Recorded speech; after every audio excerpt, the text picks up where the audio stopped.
Hello again everybody, and welcome back to Dark Souls 2 Crown of the Sunken King.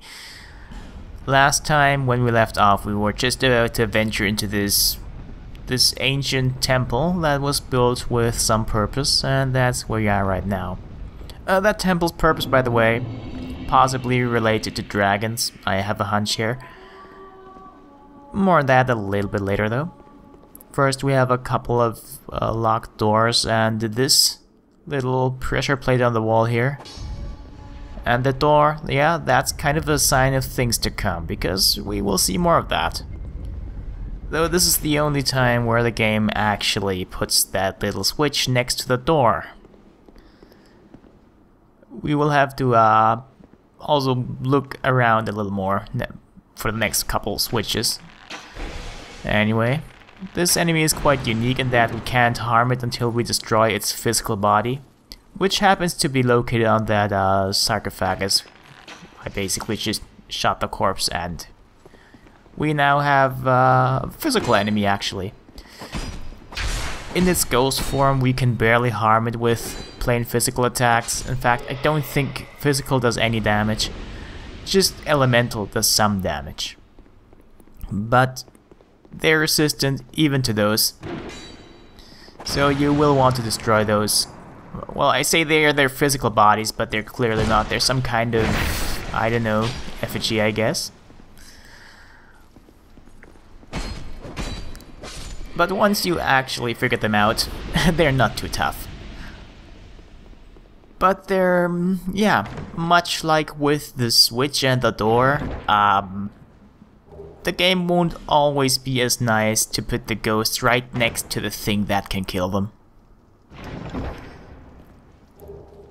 And some people seem to have trouble figuring this out, even though there's kind of this red glow coming out of those things, so you're kind of inclined to check them out in some fashion. But there's apparently people who went through the DLC never knowing that, and they killed those ghosts with elemental damage, but yeah, I'm not gonna do that because it's dumb.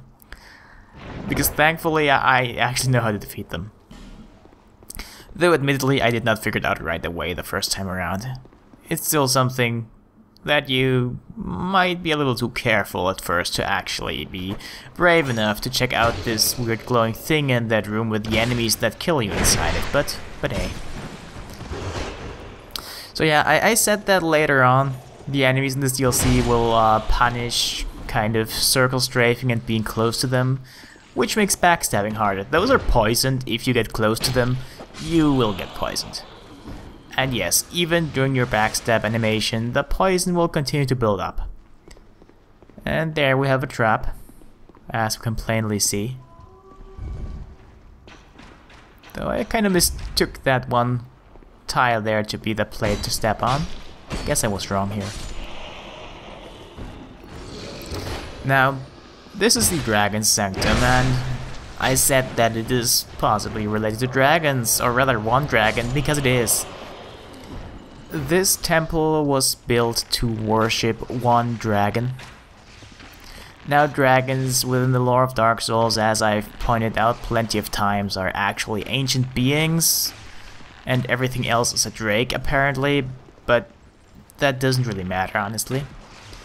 Because that is apparently a real dragon. Not one that was cloned by Aldia or anyone, but an actual dragon. And it was asleep for a very, very long time. You could say maybe it was... You could have said it was dead, but it was asleep. And eventually, the king that we shall later know as the Sunken King found that dragon, and he was, well, fascinated by it. So he built a temple around it. And this is where we are at now. But, as we know, we've seen a dragon that was very well awake, so... yeah. And there's only one dragon here, I said that. So somehow he had to have been woken up. Because, well, the thing is, eventually, someone, presumably Vendrick, sent out some knights to check out that dragon. And, by the way, you need to turn this thing around only once. If you never step on the pressure plate afterwards, you can just run through here every time. Go down the broken staircase and all that. But yeah, about the dragon. So probably Vendrick sent out people to check out the dragon, and basically the city tried to defend that dragon, I like to imagine, because they worshipped it, but eventually they reached the dragon, and Sir York, who was most likely the leader of the knights, actually pierced the dragon with its spear. Now the dragon had another filthy secret. It was filled with poison. Such a potent poison, and so much of it that it killed the entire city and engulfed it, so to speak. But now the dragon was awake, and he did dragon stuff. We saw him kind of fly around, shoot fireballs at bridges, that good stuff. And now, I suppose that dragon will be something that we're gonna fight later on. Oh yeah, back to the area here. I really like this entire place here. There's just so many small hidden passages to explore, stuff you never will see if you just go the main path. And there's some good loot here too. And interesting, yeah. But yeah, this is a nice trap. If you rush through and step on the pressure plate, it'll kill you, but if you know it's there, you can just use it against the enemies. You might have to keep on the stairs though, because they're pretty fast. Or rather, too fast to actually get hit by the spikes if they don't get stopped by you. But yeah, down here we will actually get a unique bit of DLC loot. Just about every DLC has some kind of weapon or spell that's gimmicky and fun to use. This is that one. The puzzling stone sword is, well, do you know Ivy from Soul Calibur? That weapon's kind of like that. It is a sword and a whip in one.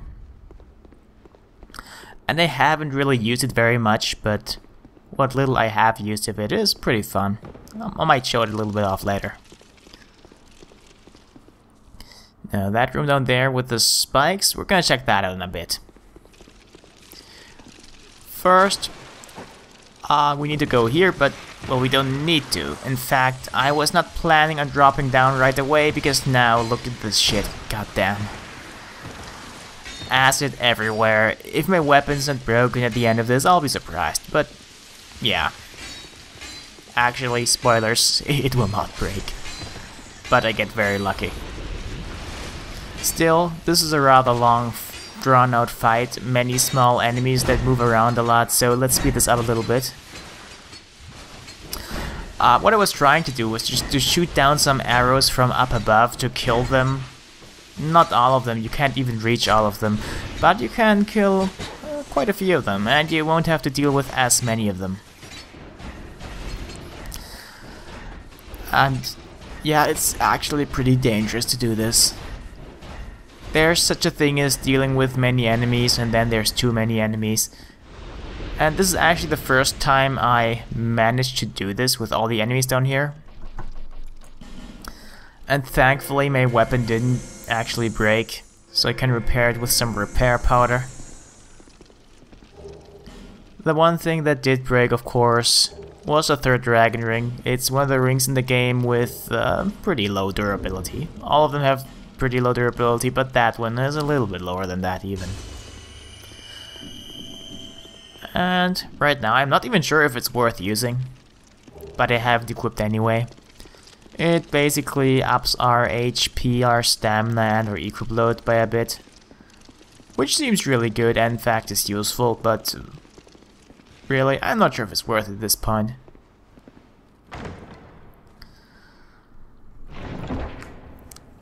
And here we have a pretty great ring. You know, I have a character who, just out of principle, never wears a shirt or anything. Flint's ring is really good for that guy. Because Flint's ring increases the attack power, or rather adds something to the attack power, the lower the equipment load is. Now, I think it caps at around 60. It's not very low. I might have to actually check into it a little more, but pretty much you can boost your attack power by quite a bit. In fact, it outclasses the Ring of Blades and Arcades by just a few points. But we can equip both. Now this room here, this is my favorite room of the DLC. It's such a tremendous dig, but I somehow still admire it. It's beautiful. So I know how to get through it, and still I somehow manage to fuck it up. What you're supposed to do to make it easier is to snipe that guy up above from the entrance. You can kind of see him there. Just, you know, so he won't shoot you down. But if you're fast enough, you can still do it. Now, I normally would fight those guys close up, but I'm kind of afraid I might aggro something else. Because, you know, there's ghosts down there, so there's also ghosts up here. Though I don't think that guy will actually aggro if we get close to that one. But as we can see, getting close also has one drawback. They cast Poison Cloud or maybe Toxic Cloud once they're dead. And yep, there's a switch up here, it makes the spikes disappear. We could just leave the spikes there and use them to kill enemies, but they don't do very much damage to them. They don't even do very much damage to us. They're more of a harassment than an actual way to kill us. But they can kill you if you're not careful, so look out. Now, up those stairs is basically the way back, and there's a switch for that, but we want to go here. Now, this is the room where all of the kind of, I don't know, things we need to destroy to actually harm those guys with physical attacks are. There's 2 at the beginning of the map, and the rest of them, they're all here. And the nice thing, if you know that they're here, is that you can just speed here and run around. And just look at my soul counter down there. It'll increase from time to time, because if you run around here in circles, there's a good chance that those ghosts, or rather Sanctum Knights, will sometimes just drop into the holes and die. In fact, it happened twice. Hey, no, 3 times even. All of them are dead. Well, all of them that followed me into this room at least. There's still some outside. But now, we can just kill them. No problem. And by the way, those things don't respawn, so they will always remain destroyed, and you can just kill the Sanctum Knights, basically no problem. Unless you have a problem with their moveset somehow. But it's not too difficult to figure out, honestly. Now, we could have come also from that side over there, with the stairs. Though we need to open the door first. Which we already did. It's that switch here. And yeah, I kind of destroyed that chest, or got destroyed somehow. But yeah. If you don't find the bonfire in the spike room, which I have not discovered yet, you can actually just go through here. You can speed through the area fairly quickly that way.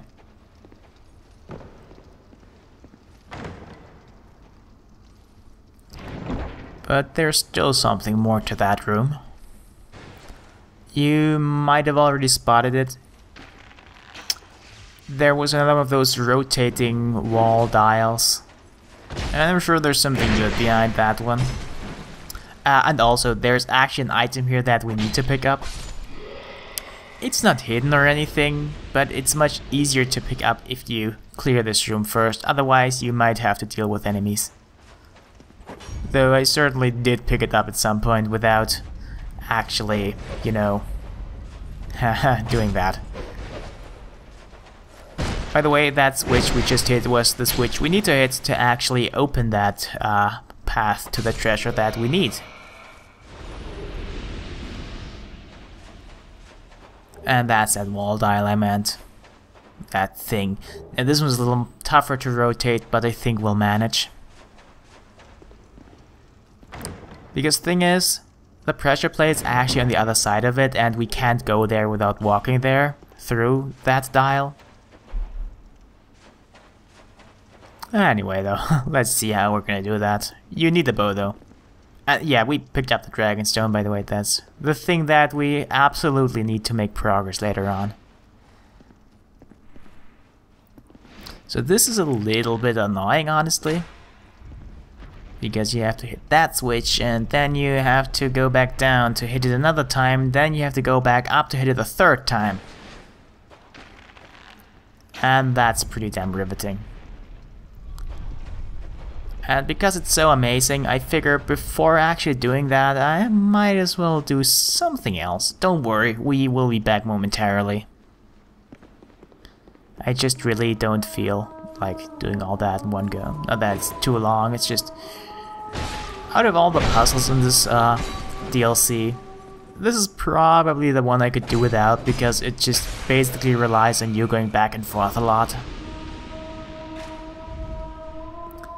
That pressure plate up there opens up that door up there, which you might not have realized is a door, but it is one. Right there ahead of us. And that actually leads to the bonfire, but now since we're up here already... Yep, let's do that.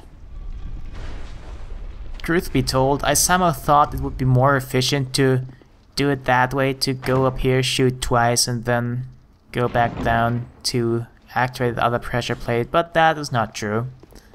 I could have just as well done this in one go and then done the other thing. And denial, by the way, basically if we cast it and die while it's active, we'll get revived. It's pretty nice. There was a spell like this in Demon Souls as well. But yep, here is the bonfire. Little bit of a dick move. There is a chance that if you invade in here that you will spawn there. Even if the door here is not open. In that case, you'll have to drop down from the other side, which can hurt you a lot and potentially kill you if you're not careful enough. Now, those guys, by the way, they can drop their crossbows. We just did pick up a Sanctum crossbow, but yeah, that's also one of the crossbows that guy's wielding. But there's also the repeating... Oh, there, the Sanctum repeating crossbow. Speak of the devil. It's basically like Evelyn, a crossbow that fires in bursts. And it also has a special attack that shoots dark magic. I'm not sure which of the crossbows is better. I haven't really used the Sanctum repeating crossbow yet. At least not much. I haven't even upgraded it. Oh yeah, this Phantom is the bane of many a person's existence. And the NPC invaders this time around, well, they actually do gestures sometimes, as you can see with that when doing the It's Me gesture. It's a nice little touch, actually, because it makes them feel more human. And not so much in this DLCs, but in later's, they will also act more like humans. Which is like dicks, because that one just acts like an AI that can do gestures. But he does cast Warmth. Now, Warmth is a spell that I personally don't really want to cast in PvP, because it heals us and the enemies alike. So it's really a thing you need to be very careful when using. But I may be completely wrong here, because I'm not exactly a pro at PvP. But yes, this guy can potentially kill you good. You could almost say that he's kind of a boss here. Let's see. Let's heal up. Just short burst though. Anyway, to make the fight a little bit easier, you could just go down there to that fog gate and roll around that water here. Or hell, you could even go outside here and roll around that water. Because water will make you resistant to fire. But there's also enemies here, like that guy. I think they're called the imperfect ones, as in imperfect dragons, kind of. In Dark Souls lore, serpents are imperfect dragons, but oozes, those can be imperfect as well. There were pretty similar enemies in Dark Souls, by the way. They acted similarly, but were in a little bit of a different location, so to speak. Instead of in water, they were located in lava, and there was just so many of them. And they were really hard to fight. Those guys, on the other hand, are actually pretty fun to fight. Well, one of them is. Two of them are as well. The third one kind of gets a little tedious. But I kind of think that they expected you to feel that way. To force you kind of to run through there. But maybe I'm giving From Software too much credit here. Because, well, it might just be a little bit of an oversight on their part. But yeah, the thing is, if you rush through here, you can. I do most of the time, but it's pretty easy to just get hit out of nowhere and die, because those guys have quite a few attacks. They even have a ranged attack, and they have a dash attack. Both of those can really just hit you out of the blue, and can quite easily either kill you or damage you severely. And if they already damaged you, there's a good chance that if you're running, a second one will appear, so be very careful when doing that. But you also might wanna actually kill those, because they can drop petrified dragon bones, and we just picked some up, but not as a drop from those. There's also other treasures here too. Some of which are worth more than others, of course. Also depending who you ask. But, yeah. So, let's take care of the next guy then. Honestly, I normally just really run through here. Oh yeah, that also can hit you if you... yeah. This, by the way, the jump attack is probably one of two attacks those guys have that the guys in Dark Souls had. The guys in Dark Souls didn't even have heads, by the way. They were just walking dragon butts. Funny looking too. We did also get to fight the top half, of course, but that's besides the point.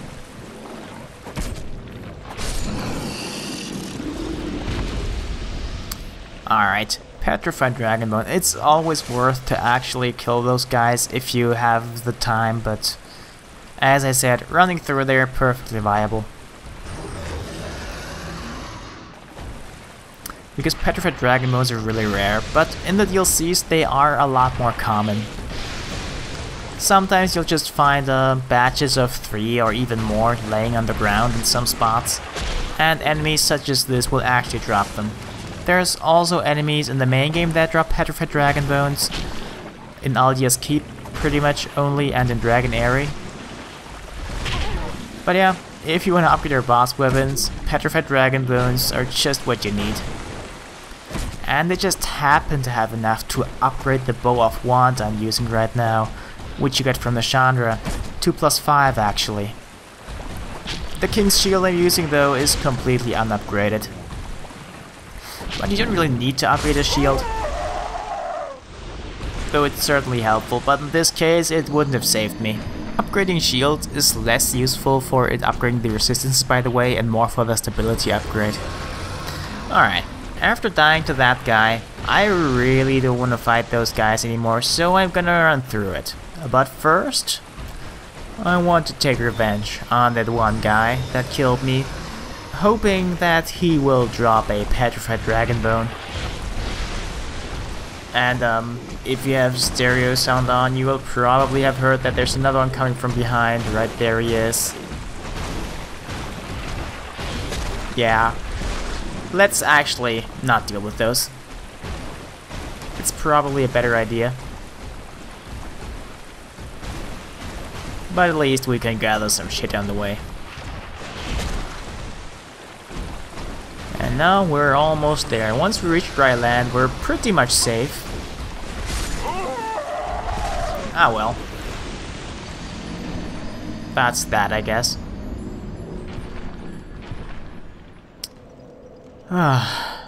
Alright, one more. Just gonna run through there from the start now. This is the route I usually take. It seems to be the safest, even though it kind of leads me past 3 of those guys, but it's manageable.